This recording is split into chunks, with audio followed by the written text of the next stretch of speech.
Please sit down. Good morning, everybody. It's absolutely fantastic to be back here in Blackpool.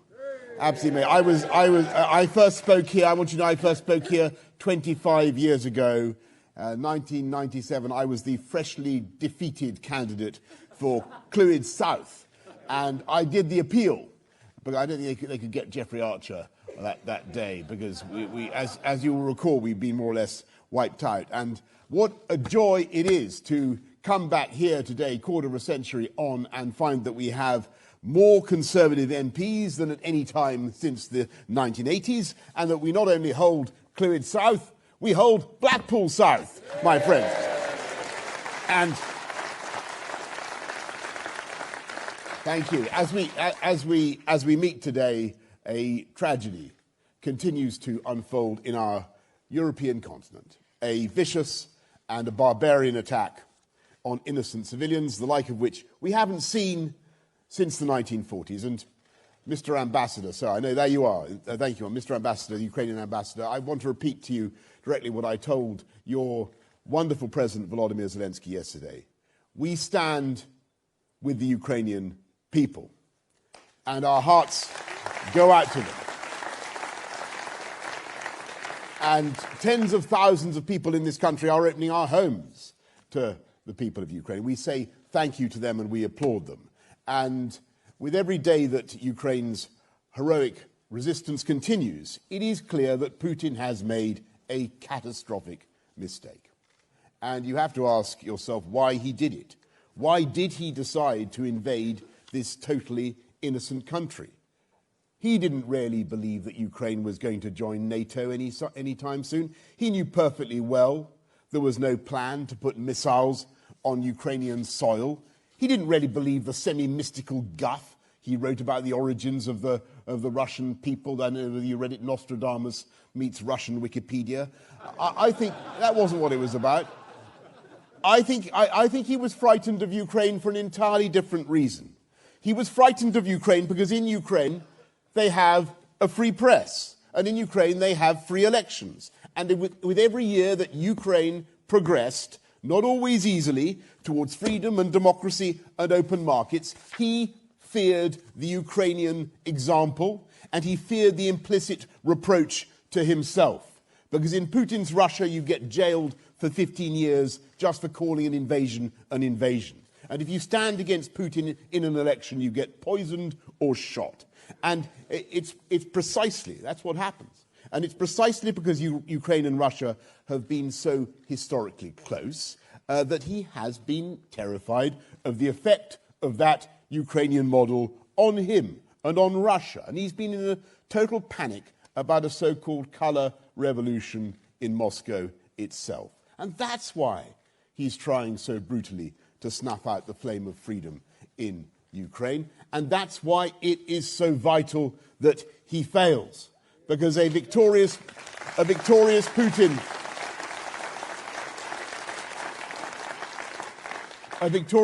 will not stop in Ukraine, and the end of freedom in Ukraine will mean the extinction of any hope of freedom in Georgia and then Moldova. And it will mean the beginning of a new age of intimidation across the whole of Eastern Europe, from the Baltic to the Black Sea. And if Putin succeeds in crushing Ukraine, it will be the green light for autocrats everywhere, in the Middle East, in the Far East.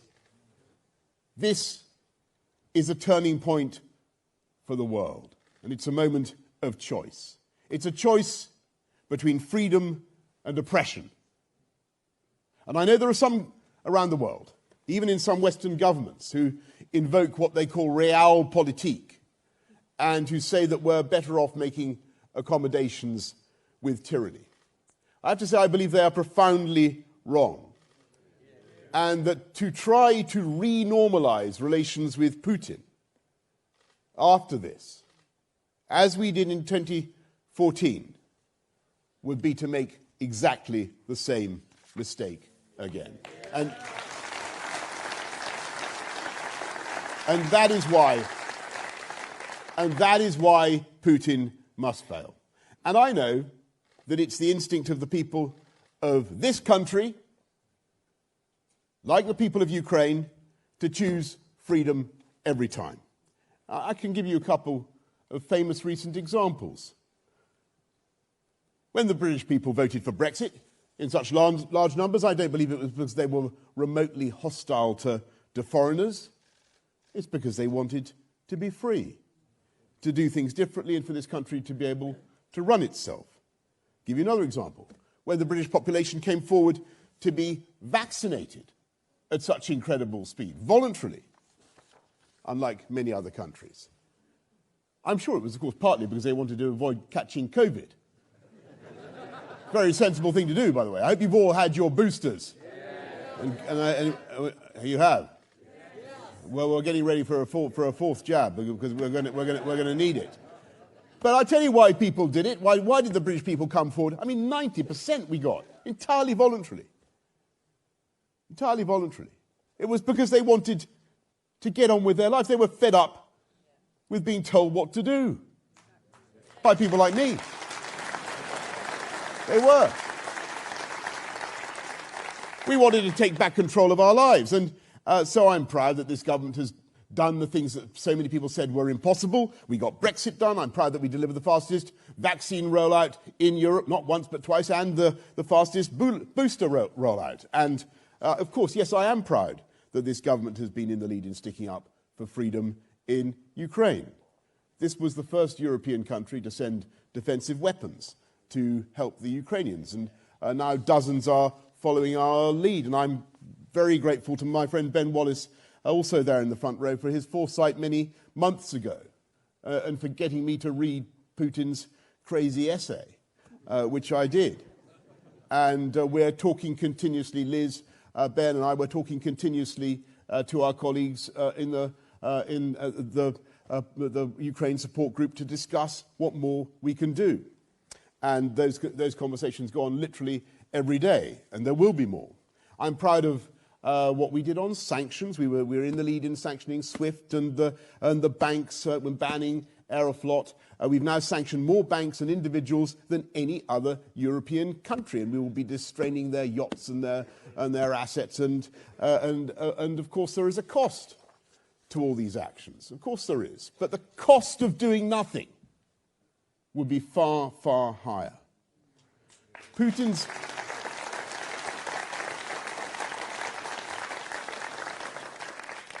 war is intended to cause economic damage to the West and to benefit him. And he knows that with every dollar increase in the price of a barrel of oil, he gets billions more in revenues from the sales of oil and gas. And that's the tragedy of the situation. He's been preparing for this moment by pushing hydrocarbons on the West like a backstreet pusher, feeding our addiction, creating a dependency. And now he wants to weaken the collective will to resist by pushing up the cost of living, hitting us at the pumps and in our fuel bills. And so we must respond, and we've got to do everything we can to help people with their daily costs, help people with the cost of living. And of course that means doing all the things that we're doing, lifting the living wage, cutting council tax bills, helping with fuel costs, giving billions to councils, millions more to help people in particular hardship. The best possible answer, of course, is to make sure that, this is the traditional Conservative answer, to make sure that we have a strong economy and strong economic fundamentals with well-paid jobs. And thanks to the speed of that booster rollout, we have the fastest growing economy in the G7. Unemployment now actually back to the level it was before the pandemic, virtually a record low, 3.9%. Youth unemployment at or near record lows. But if we're going to deal with the particular cost, the biggest cost that families now face, and tackle these rising fuel bills, the energy spike, we must take the bold steps necessary to end our dependence on Putin's oil and gas. And that is what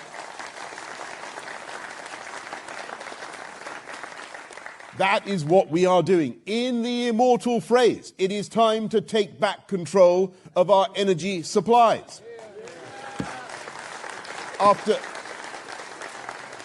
After years of short-termism and hand-to-mouth solutions, we are setting out a British energy security strategy.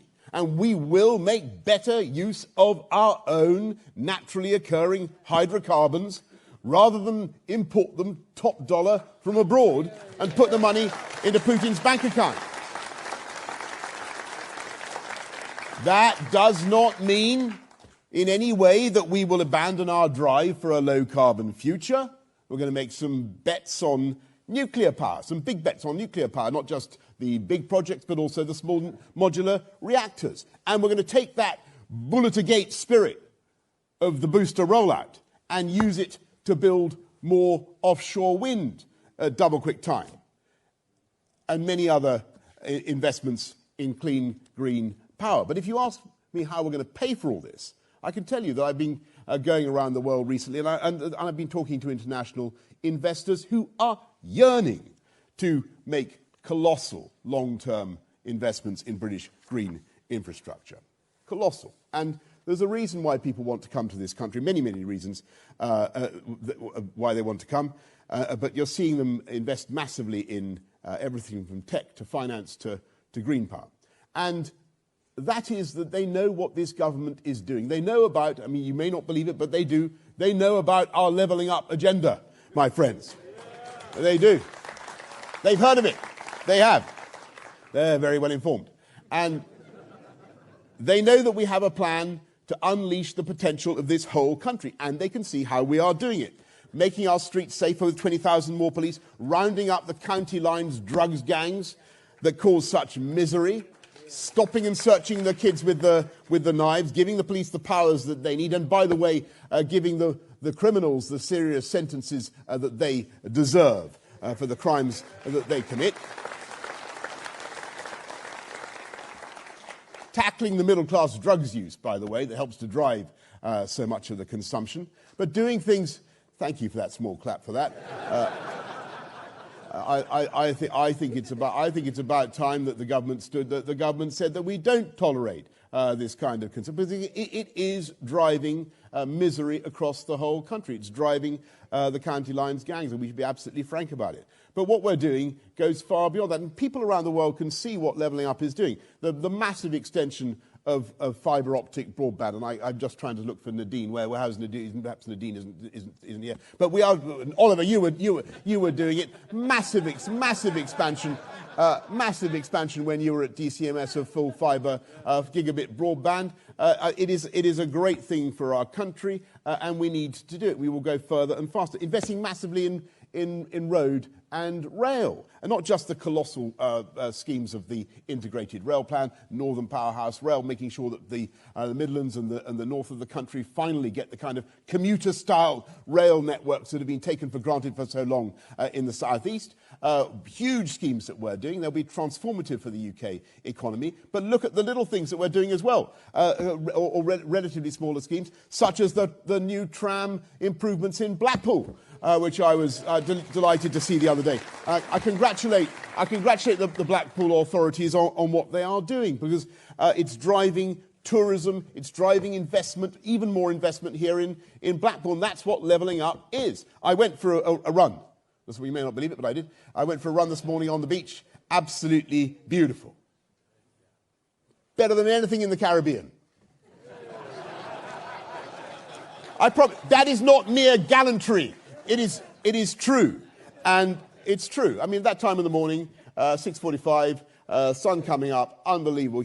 Tide right out, ribbed sand stretching for miles and miles, and absolutely beautiful. And as I ran along, I saw all the new hotels and the new attractions that will benefit from that new transport infrastructure going in, the new tram. Of course, government has a role: safer streets, better healthcare, better schools, better education, creating the conditions for that investment.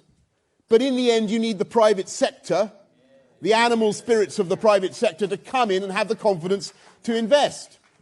That's what it's all about. That's the fundamental symmetry at the heart of our Conservative vision. And as I was running along the sand, I saw a man who seemed to be prospecting with a kind of steel pole or tube. And I asked him what he was looking for, hydrocarbons, perhaps. And what do you think he was looking for? Does anybody have any idea? I tell you, it wasn't an oil well. No, he was looking for lugworms. and he showed me some lugworms that he had caught. And I will tell you, my friends, that the lugworm is not perhaps the most beautiful of God's creatures. But bigger fish love lugworms. And I want you to know that we Conservatives back everybody in this country who gets up early and invests their time and their skill and their energy and their effort in the hope of a bigger return. And that is...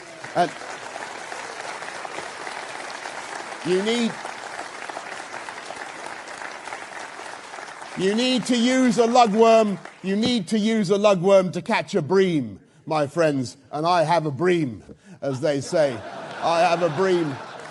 I have a bream of a vision of a one-nation conservatism that takes that capitalist spirit and uses our wonderful free market system to make sure that we have the revenues for Rishi Sunak to pay for our fantastic NHS and the 50,000 more nurses and the thousands more doctors that we're hiring. Pay for all the wonderful staff who are clearing the COVID backlogs. Pay for our defences. Pay for Ben Wallace's troops. Pay for our 20,000 more police officers. Pay for investment in skills, like what we're doing with the Blackpool and Fylde College, the new multiversity that's opening, because that is what levelling up is all about. And it is those wonderful public services that create the climate of confidence, which means that private sector investment comes in. And it works. This formula levelling up, I believe, is right for the whole country. It's vital to understand this. It's vital. It works everywhere. By unleashing talent everywhere across the UK, still under the old model, the most imbalanced European economy. By unleashing talent everywhere, you stop the overheating and the stress and the overdevelopment that is a part of the failed economic model. And we take the whole country forward together. That's what we're going to do. And that's why Rishi, I think, is totally right to be driving a new age of post-Brexit entrepreneurialism. Tough word to say. You know what? But you know what I mean. Low business taxes and other fiscal incentives, the 8 new free ports, and all the new freedoms that we're currently taking, driven by Jacob, who's our invigilator of these things, to do things differently and do things better now that we can. And I think it's because of the spirit that people can see in this country that we're seeing a surge of investment in the last few months. Another $1 billion just this week from Al-Fnaa, from Saudi Arabia in Teesside, to make green aviation fuel, top of $1 billion from Nissan for a gigafactory, $1 billion from Mubadala for life sciences, $6 billion for Iberdrola, a Spanish company in East Anglian wind farms, $1.5 billion from Blackstone for labs and the creative sector. The list goes on and on. It is absolutely astonishing. $1 billion here, $1 billion there. You're talking about serious money. You're talking about tens of thousands of high-wage, high-skilled jobs. And there's another reason, of course, why investors come here. And when they think about the UK and what it's going to be like for themselves and their families, they think about the time that they're going to be spending in the UK.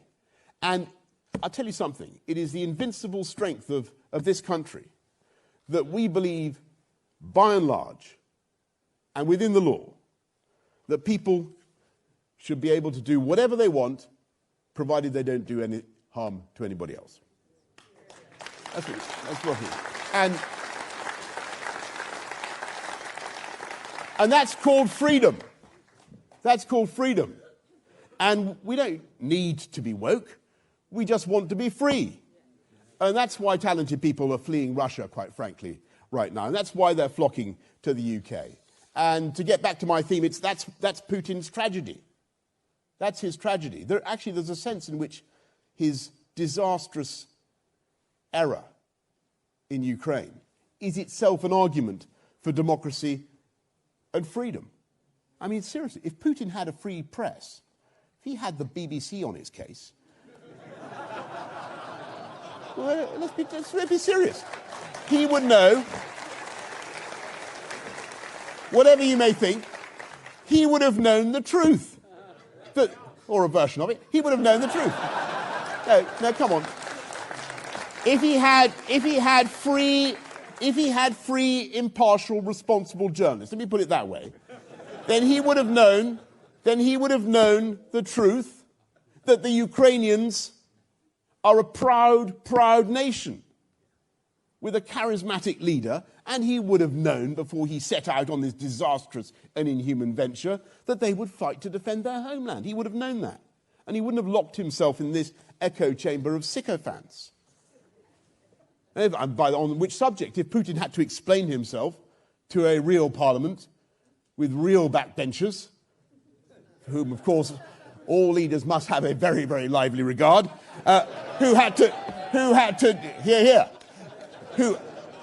backbenchers who had to justify themselves every day to their electors, and of course at elections.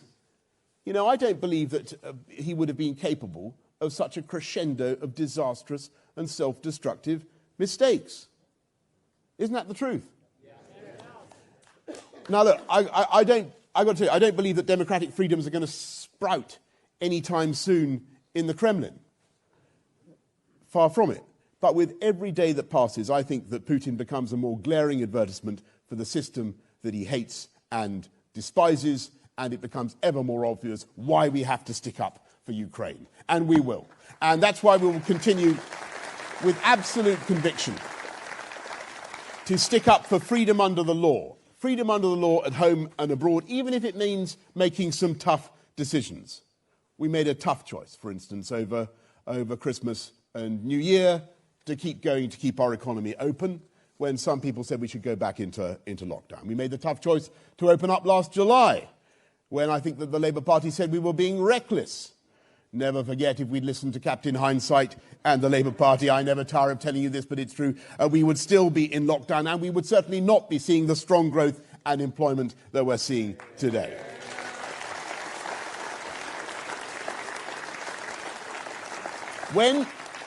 When the Labour Party and the current leader were trying with might and main to install a leader who wanted, I'm serious, to abolish NATO, we were already training Ukrainian troops to fight.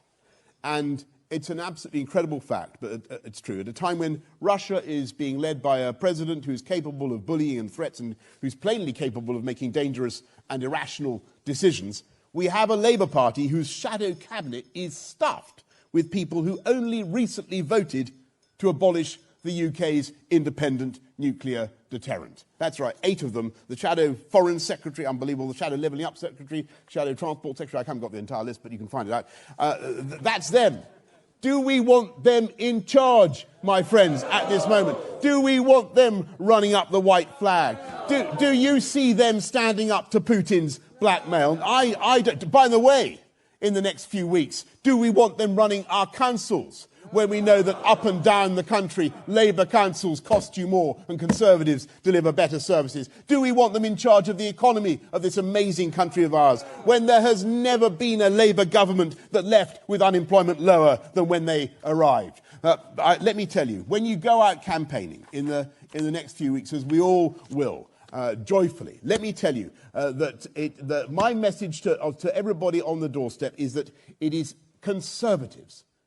It's Conservatives who get things done even when they look difficult. And it's Conservatives who take the tough decisions to help you, to be on your side, to help you with the cost of living. And it's Conservatives who stand up for freedom against the blackmail of Vladimir Putin. And I'll tell you why we do it. And we do it not out of ideology, because we know through long experience that it's only by sticking up for freedom that we can deliver long-term prosperity and security. And that's what we will deliver together. Thank you all very much, and thank you for coming to Spring Conference. Thank you.